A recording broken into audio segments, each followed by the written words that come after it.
Hello everybody, welcome back to Tom Reads Things. My name is Tom. I hope you're all very well. So today what I thought I would do is part 3 of my historical fiction series where I talk about some of my favourite historical fiction books that I have read over the last couple of years. Unfortunately, I lost this video, the original of this video, part 3, that I recorded a few weeks ago on my iPad. I think I deleted it by accident. So annoying, so I'm having to refilm it now, but luckily I have found a couple of extra books to add in that weren't in the original video. So without further ado, let's start, shall we? So the first book that I wanted to talk about is Blood and Sugar by Laura Shepherd Robinson. So I have done a review video of this book, so you can go and find that on my channel if you want to watch it. You don't have to if you don't want to. So this follows the story of retired soldier Henry Corsham. And one day he discovers the body of his best friend, his best childhood friend, Tad Archer, hanging from the docks in Deptford. Henry Corsham then decides that he's going to try and find out who is responsible for this murder. And in doing so, it leads him down the kind of dark underbelly of Georgian London. I found this book very, very interesting. It deals with a lot of very difficult subject matter. Obviously, it deals with murder. It also focuses a lot on the slave trade at that time in Georgian London. Often when books are written about the slave trade, they focus on the US, but actually this focuses on London as a kind of halfway point between Africa and the US in terms of the slave trade. It talks in graphic detail about some of the things that the people coming from Africa had to go through on board those slave ships. It's a really, really gritty look at the slave trade in Georgian London, and it's also a kind of a whodunit along the way as well. So yes, very highly recommend this. Do give it a go if it sounds interesting. The next book that I'd like to talk about is Kate Atkinson's Transcription. So this was the first novel that I've read by Kate Atkinson. I still haven't read any of her other works, but I definitely will be picking some up in the future because I did really enjoy this.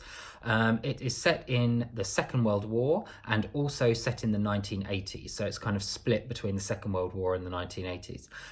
So it's been a while since I've read this book. So let's read the blurb together, shall we? In 1940, 18-year-old Juliet Armstrong is reluctantly recruited into the world of espionage, sent to an obscure department of MI5 tasked with monitoring the comings and goings of British fascist sympathisers. She discovers the work to be, by turns, both tedious and terrifying, but after the war has ended, she presumes the events of those years have been relegated to the past forever. 10 years later, now a producer at the BBC, Juliet is unexpectedly confronted by figures from her past. A different war is being fought now on a different battleground, but Juliet finds herself once more under threat. A bill of reckoning is due, and she finally begins to realise that there is no action without consequence. So I really, really, really enjoyed this book. It was a great read. As I say, it's the first Kate Atkinson book that I've read, and I will be definitely picking up some more. It's a real kind of roller coaster, this book, and there's parts of real suspense in it. The character of Juliet Armstrong is based in a room in a flat in London, and the fascist sympathisers come to meet with people that they think are other fascist sympathisers in the room next door, and she is tasked with listening in on their conversations and recording it all. So there's points where it's very tense because you don't know if she's going to make noise in the room and they're going to hear, or it's all just going to go crazy. You just don't know. So yeah, it's really, really exciting read, so do give this a go. The next book that I'd like to talk about is The Miniaturist by Jessie Burton. So I read this, I think, about a year ago, and it follows the story of a young lady called Nella as she arrives in the Netherlands as the new wife of a rich merchant. When she arrives, the rich merchant isn't around very much, but the merchant's sister is, and she's a very sharp-tongued, strong-willed woman. A very controlling woman in the household as well.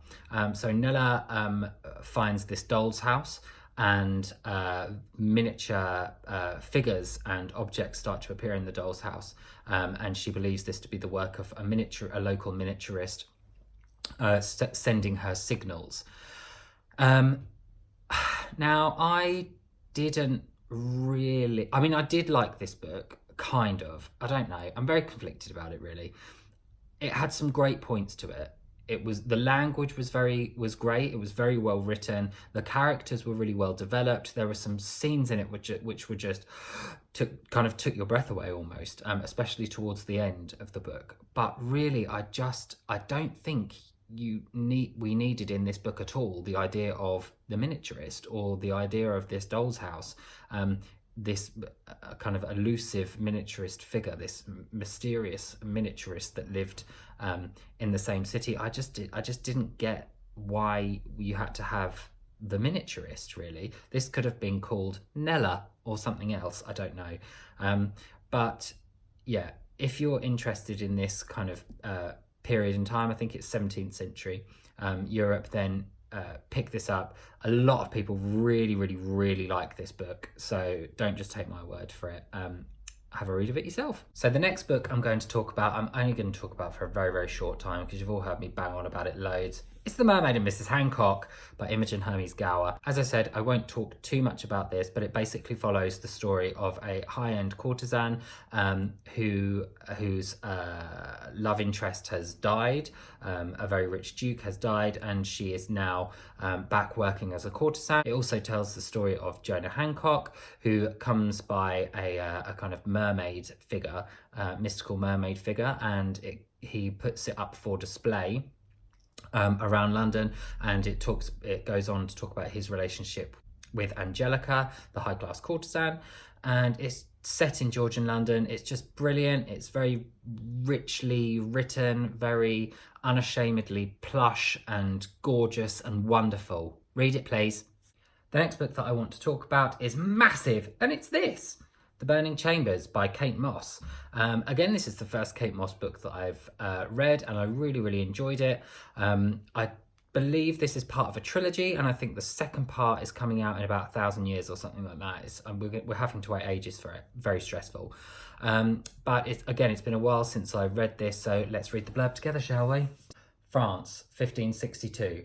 As the wars of religion begin to take hold, a courageous Catholic woman and a passionate Huguenot believer find themselves united in the possession of a priceless relic and set upon a quest to uncover a long-buried secret hidden in the haunting Château de Puivert in the foothills of the Pyrenees.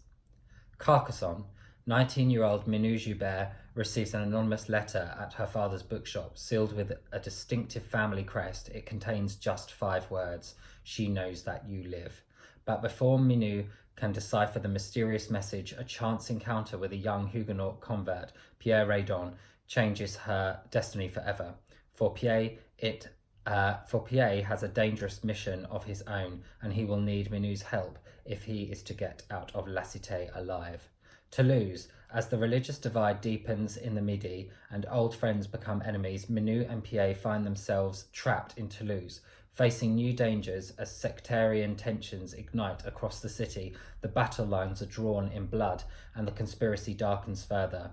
Bringing 16th century Languedoc vividly to life, The Burning Chambers is a gripping story of love and betrayal, mysteries and secrets, war and adventure, conspiracies and divided loyalties. Look how gorgeous the cover is as well.